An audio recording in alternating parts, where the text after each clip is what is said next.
Hi, welcome back to Christine's Home Affairs. I have a quick little project for you to do, and this is actually a very quick project, very easy project, and if you don't make any mistakes, well actually even if you do make mistakes, it turns out pretty well. I had this brainwave. I've come into work late in the evening after being here all day and decided I'd get a quick little video done on a child's lined tote bag. So I've done the bag, but I made a stupid little mistake and I didn't want to unpick the whole bag, so I've improvised and made it a little bit differently. So stick around and you can see how I make this bag and how I solve my problem. Still get a perfectly functional bag out of it, and in the next video I'm actually going to show you how I should have done this bag. So stick around. What we need here is one piece of fabric that is 14 inches by 30 inches for the lining. So it's just one continuous piece of fabric. Then we have, for the main body of our fabric, which is the outside, another piece that is 14 inches by 30 inches. Now you want to make sure that this is a non-directional fabric, so that when you fold the fabric in half like this, you have your image going the same way on both sides. So just keep that in mind when you choose your fabric. If you have a directional fabric, then you're going to have to cut that in half and sew it together again, and make sure that it finishes 30 inches by 40 inches long.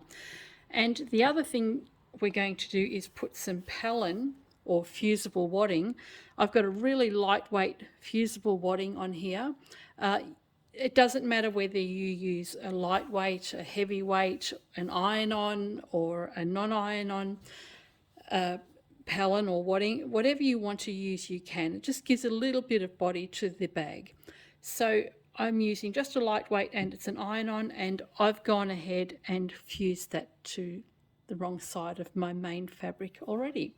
The other thing we want is two pieces of fabric for our handle. That is 4 inches wide by 24 inches long, and that's all we need. So what we do with this is we fold the fabric in half, and then we fold the raw edges in, and then we fold that together, and what we'll do is we'll stitch down the long edge of both sides of our handle fabric. So two of those, 24 inches by 4 inches. Up to you if you want to fuse some Palin or wadding inside the handle. I don't think we need to. This is going to be a child's bag. They have little fingers. We don't need to add any extra bulk to the handle. And they're not going to have anything really heavy in their bag either. So 4 inches by 24 inches for the handles. Let's get sewing.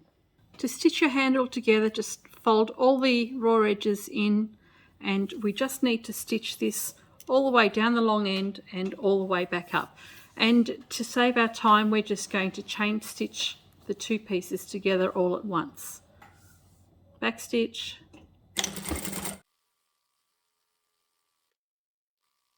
back stitch there, and I'm just going to take my second piece and just chain stitch those two together. It's much quicker.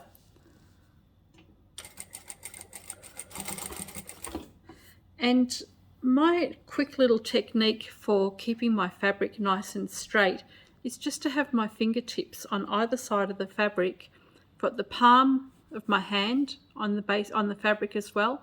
That helps keep, I'm not keeping pressure on it, I'm just keeping it flat, and then just sew.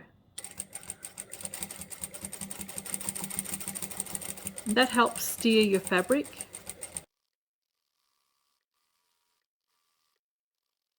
Come around the other side and we'll stitch all the way back.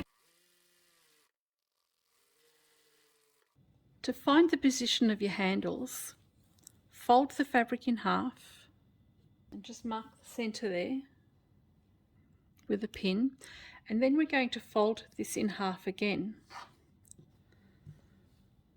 So we'll just fold that in half, grab another pin, do the same thing on the other side,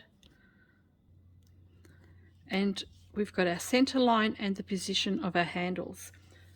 Bring the other end of the fabric up and we want to put pins in the same place. The center doesn't matter so much. Okay, so we've got pin on the top end of each side of the bag. Place your handle over the center of the pin, and we can pin that in place. Take the other side of the handle, keep it nice and flat as you're going around. You don't want to twist it, and pop that in place as well. We don't need this pin anymore, and there is our handle in place. Now we'll do the same thing for the other side. Keep the handle nice and flat as you're coming around, and we can take this to the machine and we'll just stitch that closed 1/4 inch at both ends. Okay, I've attached the handle to the top end of the bag, and I've just done a triple stitch along the top here, so it's 1/4 inch in from the end and just a nice secure triple stitch. That's only 1/4 inch. What we're going to do with our bag later is use a 1/2 inch seam allowance, and we'll also be top stitching this, so the handles will be secured down even more. Now take our lining piece of fabric, and this is, I've marked just some lines on this to make this the wrong side of my fabric, and this is the right side of my fabric. So we want right sides facing. So bring that on top of your main body of your fabric, and we're just going to clip this in place. And we're going to do that all the way around the bag.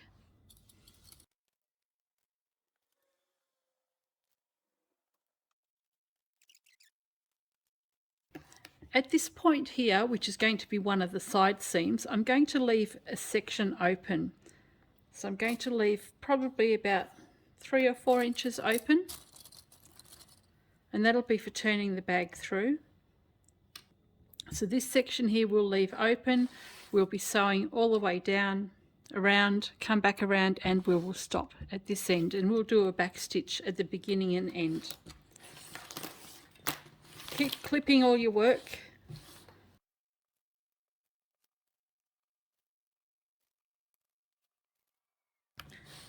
Okay, we've got the bag completely secured. We've got our opening just at this side here. We'll go and stitch all the way around, come back to here, and we can clip the corners and then turn the bag through, and then we'd be nearly finished. Now we're doing a 1/2 inch seam allowance here, back stitch, and stitch all the way around.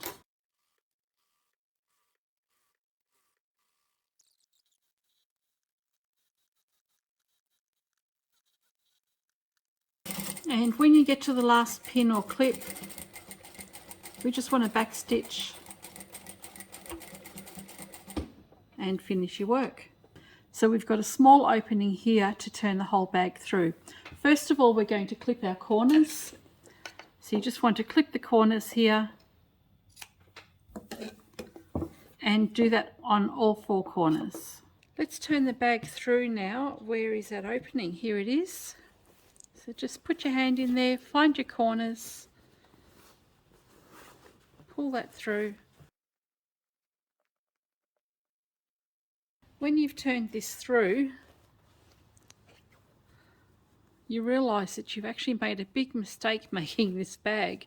So I actually was meant to sew the lining and sew the bag and then put the 2 pieces together and then sew it up on the side.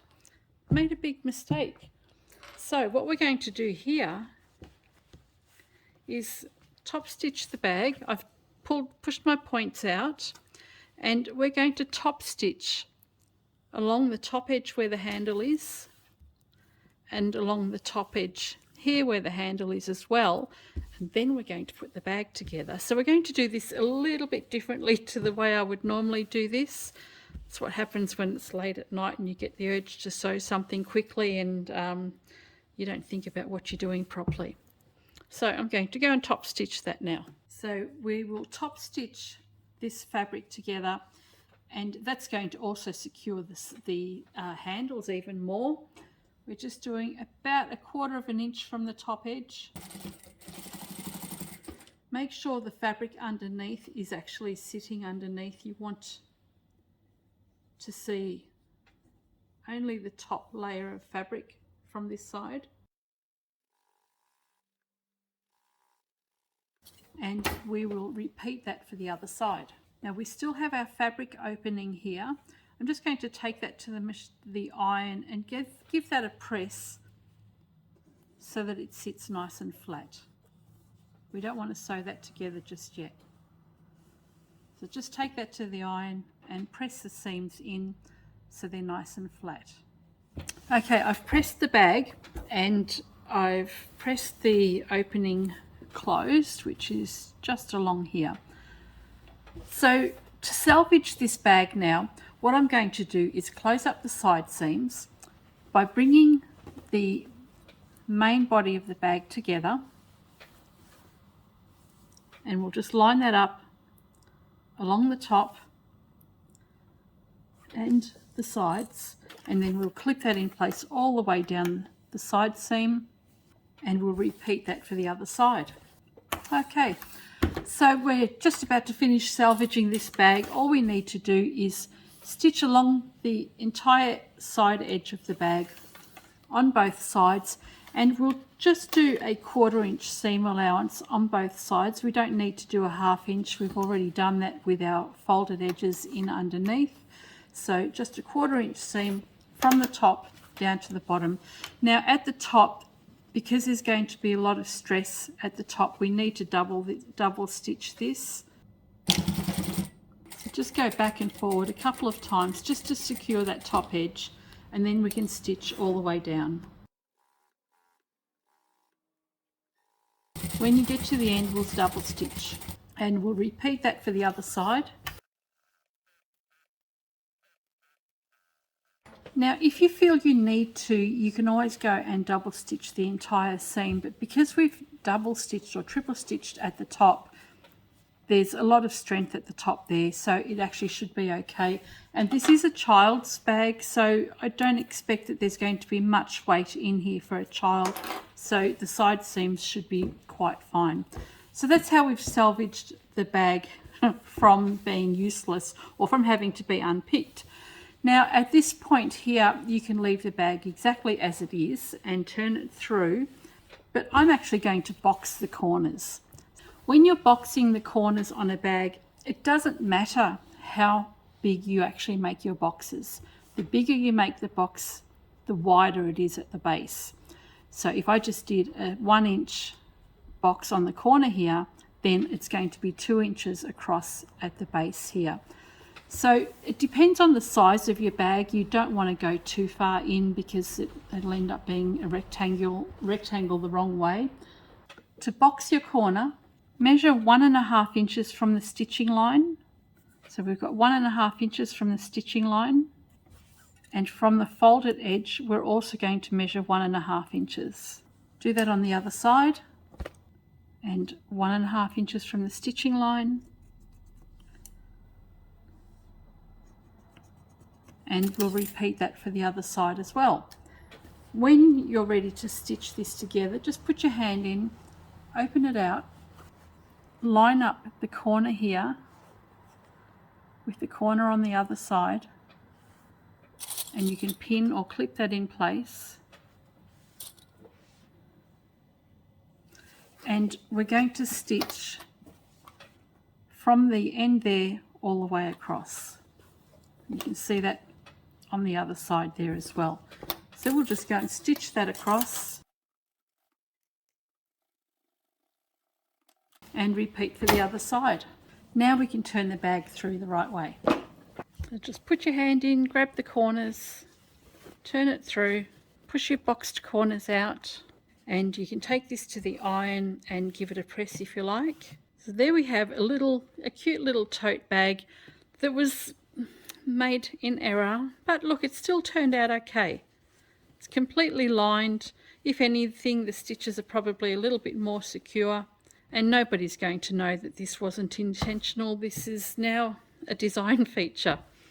Well, despite my stupidity, nobody is going to be any the wiser that I've done this bag incorrectly. It's a cute little bag for a kid. They're not going to know that the side seams were incorrectly done. fits some good sized books in there as well. They'll be able to use that for anything. It's a lesson in not stitching anything when you've been sewing for the entire day, and then you just get this idea into your head to go and make something else on the spur of the moment. Anyway, I'm going to do this video correctly in the next video. So regardless of the seams not being done the way I had hoped to have done them, the bag's turned out pretty good. You've got your boxed corners at the bottom. As I said, the boxing of the corners is determined by the amount of height you actually put on them when you're measuring them. So if you only went 1 inch instead of 1.5 inches, you would just have 2 inches across the side here.